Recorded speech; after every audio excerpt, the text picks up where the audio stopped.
राधे राधे दोस्तों मेरे YouTube channel पर आपका हार्दिक स्वागत है। कैसे हैं दोस्तों, कमेंट करके ज़रूर से बताएं। दोस्तों, यदि मेरे YouTube चैनल पर आप नए हैं तो सबसे पहले मेरे चैनल को सब्सक्राइब कीजिए।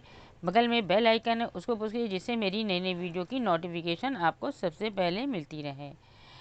दोस्तों, आपसे रिक्वेस्ट है, वीडियो को अंत तक देखिएगा और वीडियो यदि पसंद आए तो उसको शेयर लाइक ज़रूर से कर दिए। आप लोग शेयर लाइक नहीं करते हैं तो वो ज़रूर से किया करिएगा। कमेंट में राधे राधे ज़रूर से लिखिएगा। तो चलिए स्टार्ट करते हैं पुरुषोत्तम मास का नवम अध्याय। तत्स्तम विस्मयाविष्टः प्रपच्छ नारदो मुनिः मेधावी द्विजवर्यस्य सुता व्रतांत मदभुतम। सूत जी बोले, तब विस्मित होकर मुनिराज नारद ने मेधावी ऋषि की कन्या के आश्चर्यजनक वृतांत के संबंध में प्रश्न किया। नारद जी ने कहा, हे मुनिवर, उस तपोवन में मेधावी की कन्या से तदंतर क्या किया और किस मुनिवर ने उसके साथ विवाह किया, कृपया इसे कहिए। श्री नारायण जी कहने लगे, अपने पिता के बारे में उसे रह रहकर याद आती रहती और बार बार शोक करते करते उस आश्रम में रहते उसे कई वर्ष बीत गए। उस सुनसान घर में अकेले रहती और उसकी स्थिति वैसी ही थी जैसे अपने झुंड से बिछड़ी हुई हिरणी की दशा हो जाती है। उसकी आंखों से आंसू की झड़ी लगी रहती थी और उसका हृदय कमल सदा झुलसता रहता था। वह बेचारी सदा आहें भरा करती थी और जिस प्रकार पिटारी में सापिन बंद रहती है, उसी प्रकार वह अपने घर में बंदनी सा जीवन व्यतीत करती थी। वह अपने कष्ट के बारे में सदा सोचती थी और समझती थी कि हमारे दुख के पार पाने की कोई अवधि नहीं है। एक दिन ऐसी कन्या के पास भावी वश स्वयं अपनी इच्छा के परम क्रोधी महर्षि दुर्वासा, जिनके अवलोकन मात्र से ही इंद्र भी थर थर कांपते हैं, ऐसा जटाजूट धारण किए साक्षात शिव के समान दुर्वासा मुनि उस वन में पधारे। श्री कृष्ण जी कहते हैं कि हे महाराज युधिष्ठिर, जिनको बाल्यकाल में आपकी माता कुंती ने अत्यंत संतुष्ट किया था और अत्यंत सम्मानित होने पर जिन्होंने आपकी माता कुंती को देवताओं को आकर्षण करने वाली विद्या प्रदान की थी और जिन्होंने, हे राजन, अखिल देवताओं से पूजित साक्षात मुझको भी रुक्मणी के साथ बैलों के स्थान पर रथ में जोता। श्री नारायण बोले, हे नारद, दुर्वासा को रथ में बैठाकर हम दोनों जब खींचने लगे तब राह चलते चलते बड़ी तेज प्यास के कारण रुक्मणी के तालू और ओंठ चटचटाने लगे। तब पानी पीने की इच्छा से उसने मुझे इशारा किया। तब कंधे पर रथ का जुआ रखे हुए चलते चलते ही पैर के अगले भाग से धरती को दबाकर अपनी प्रिया के प्रेम के कारण मैंने भोगवती नदी का उत्पन्न किया। तब वही नदी ऊपर की ओर बहने लगी और उतने ही जल से, महाराज युधिष्ठिर, मैंने रुक्मणी को उत्कृष्ट प्यास को बुझाया।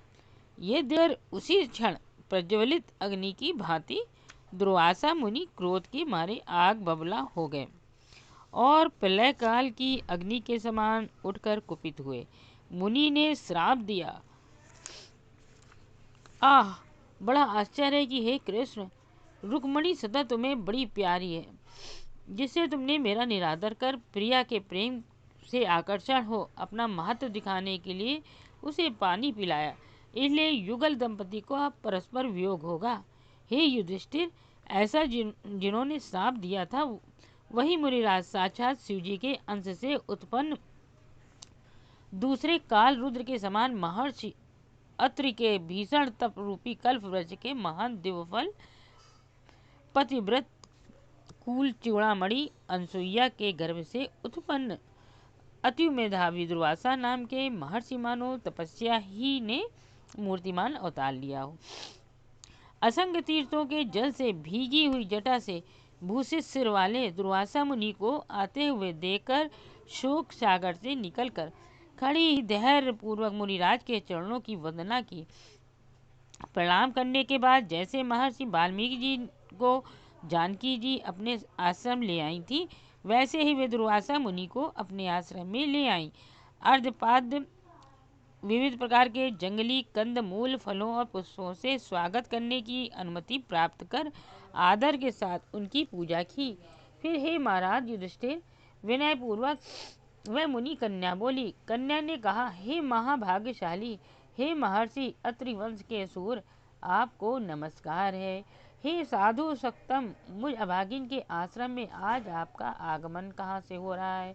हे ऋषिवर, आपके शुभागमन से आज मेरा भाग्योदय हुआ है अथवा मेरे पिता के पुण्य प्रवाह से प्रेरित हो। हे मुनि श्रेष्ठ, मुझे सांत्वना प्रदान करने के निमित्त आपका पर्दापण हुआ है। आप जैसे महात्माओं की चरण धूलि ही तीर्थ स्वरूप है। इस धूलि को स्पर्श कर आज मेरा जीवन और व्रत दोनों सफल हो गया। आप जैसे महामना का जो मुझे दर्शन प्राप्त हुआ, उससे आज मेरा पुण्य सफल हुआ और मेरा इस संसार में जन्म लेना सार्थक हो गया। इतना कहकर वे कन्या उनके सामने चुपचाप खड़ी रह गई। तब भगवान शंकर के अंश से उत्पन्न महर्षि दुर्वासा मुस्कुराते हुए बोले।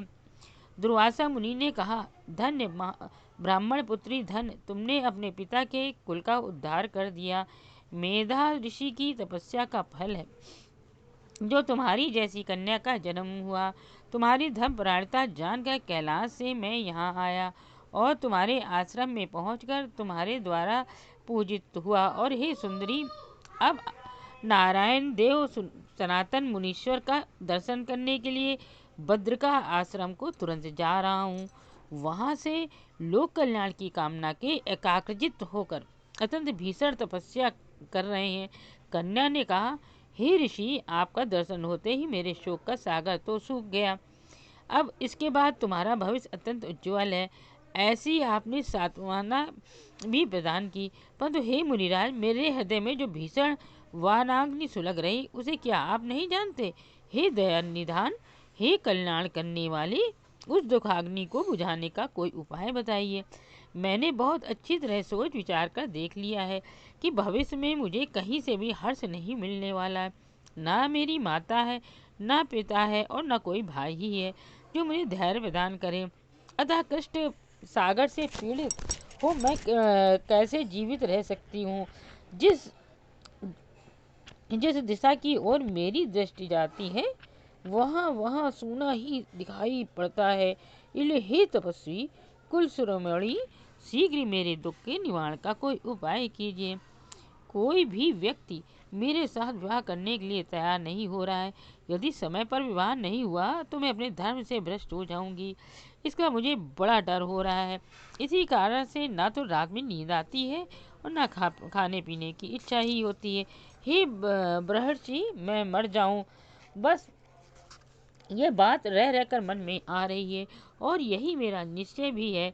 ये कहकर टप टप आंसू गिराती हुई वे कन्या दुर्वासा मुनि के सामने चुपचाप खड़ी रह गई। तब दुर्वासा मुनि उस कन्या के कष्ट को दूर करने के लिए उपाय सोचने लगे। इति मुनित नया वचो निस्मय बहुलतमा मुनिराड विचार छंदा अतिशय कृपया विलोक बालाम किपति हितम निजगाद सारभूताम। इतनी कथा कहने के बाद महर्षि नारायण बोले।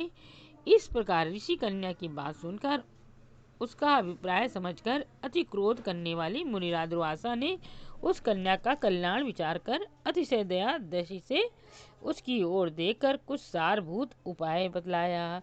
ये थी श्री पुरुषोत्तम मास का महात्म्य कथा का 9वां अध्याय। आपको वीडियो अच्छी लगी हो तो मेरे चैनल को सब्सक्राइब, वीडियो को लाइक और शेयर जरूर से कीजिएगा। कमेंट में राधे राधे जरूर से लिखिएगा, तभी मुझे पता चलेगा कि आपने पूरी वीडियो देखी। चलिए अगली वीडियो मिलते हैं। राधे राधे।